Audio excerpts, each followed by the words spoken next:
In this video, I'm going to show you how to draw a complex shape. I say complex, it's got this curve here, in a 1-point perspective view. This is what hopefully my end result might look like, depending on where I put my vanishing point and depending on where I draw the side view of my shape. But essentially what I'm going to do is I'm going to draw one whole view of my shape or my product or whatever it is that I'm sketching. I've chosen to go for the side. I'm going to draw that first, and then all of my corner points I then vanish off to one point, which is known as the vanishing point, which I've labelled here. This will then give the impression that the image is vanishing into that point. So it distorts it. It doesn't give an accurate depiction of sizes or measurements, because if I were to measure these two lines here, they would probably be different, but proportions can still be fairly accurate. So for example, in this image that I drew earlier, this is my amazing product. It's just two little cubes, Lego cubes stuck onto this, I call it a tag base. Don't actually know what it's called. But from my drawing, you can see that the two cubes are proportionate, so they would be roughly the same size. So I'll show you how to do it. All you need is a pencil, must have a ruler, a straight ruler, not one that's been left on a radiator, and you can go over anything and fine line it if you so wish. The first thing I'm going to do is I'm going to use a ruler just to give me a base point to start my drawing off. So I'm just going to draw that, and I'm going to draw the side view of my amazing product. So all I can see is the cube and the base, the edge of the base. Now this has little features where it's got these lovely little raised or extruded parts.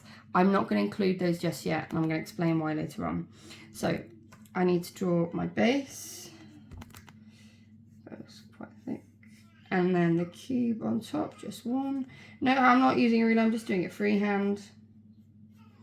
I want to keep the proportions right. So the base plate looks like it's roughly 2.5 cubes. So that's 1 cube. That would be roughly 2 cubes. And then my half would be about here. Do I agree with that? Made it a bit tall.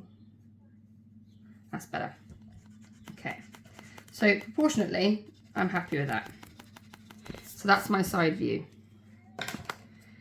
What I'm going to do now, I'm going to identify where my vanishing point is going to be. It could be literally anywhere on a page. It doesn't have to be in the center. It could be anywhere. So just for the sake of this example, mine is going to be, I'm going to go here.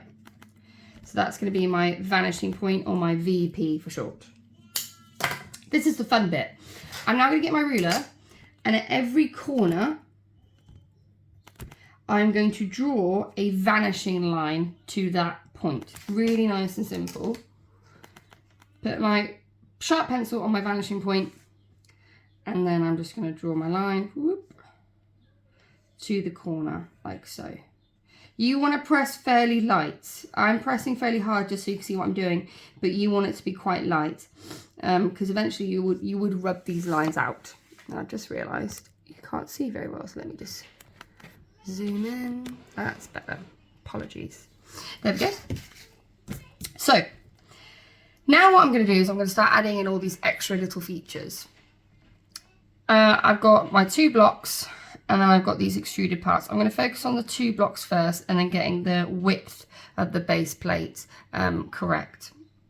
So to do this, I'm going to decide on the proportion of my cube. So I can't take this measurement and duplicate it over here. If I did that, it's going to look way too big.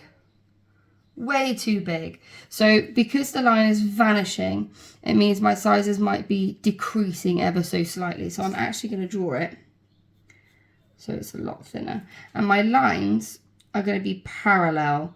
So what that means is they're parallel with the previous lines that I've drawn. So there's 1 cube, and I'm going to draw a second. 2 cube, and I'm just going to rub out these little lines I did earlier. There we go. And then the bottom of my base.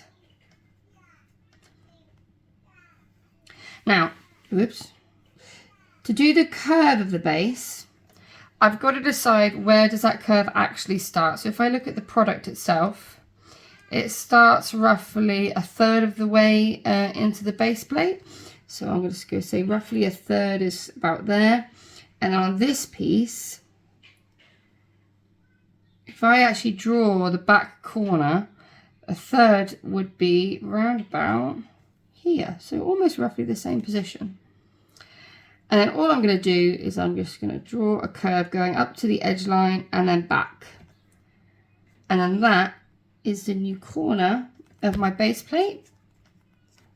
I also need to draw the actual edge that's rounding off. So I'm going to get my pencil. I'm going to add a lip or a depth that is the exact same thickness of the base plate. And then I'm going to copy this curve here. There we go. So now that is my base plate that is curved. I'm just going to make that line more fairly dominant. There we go. And then I would rub out any of these extra little bits. So now I've got the basic shape. I can add in all these fun little features. I have a hole roughly in the middle here. So when I draw the hole though, I'm not going to draw it as a perfect circle because the hole itself is going to distort off to the vanishing point. So what you want to do actually is you want to draw it almost like an oval because it's distorting. It's going that way. Same for these two circles here. You want to draw ovals rather than just straight flat circles. Oh, they're a bit pants. Let's do those ones again. Remember, we've got to keep those proportions right. So instead of rushing it, miss, let's take our time. Just going to draw myself some dividing lines. So this is going to help me with my proportions. So I want my two divots, or my two circles, I call them divots, to go into these two boxes. So I'm going to draw 1, 2. Actually, I wasn't far off, actually. That wasn't too bad. But again, they're raised. These are raised, they're not flat. So all I'm going to do, at the bottom of the curve, I'm going to highlight the bottom of the curve, and then I'm going to raise 2 straight lines, copy that curve, and then add the circle back on top so it looks like a raised element. It'll be better to show you up here. I'm doing the bottom one. Bottom curve, raise up, draw that oval again or that circle again. There you go. And so it looks like it's two pieces are now raised off, but they're still vanishing into the background. What I could have done as well to make sure I was being accurate with those curves, I could have drawn vanishing lines to make sure that I was vanishing my curves into the right direction. But as you can see, I did it by eye and I managed to get it fairly spot on. But you can draw those vanishing points to help you. Let's do these ones up here now. It's quite tight up here, so I can't really draw a circle at all, or my oval. I haven't got enough space. So what I'm going to do instead, I'm going to draw my curve. Just check, yeah. I'm going to draw my curve. And then this is where I'm going to draw my curves going upwards to show you the depth of it. I'm going to raise that line because it's getting in the way. Now I am going to use my vanishing points. So I'm going to draw 2 vanishing points to those 2 corners. Oops, my ruler moved. There we go. Copy the curve, and now my circle, there we go. My circle's going to fit within those 2 vanishing points. Add the back piece again.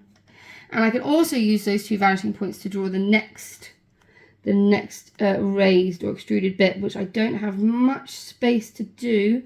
So it's going to look a lot smaller. Oh, looks a lot smaller, but the perspective is accurate because the back one, because it's at the back of the block, is going to look smaller than the front one. So actually I'm quite happy with that, quite proud of that. Brilliant. And that's how you draw one perspective for a more complex shape, so something that involves a curve.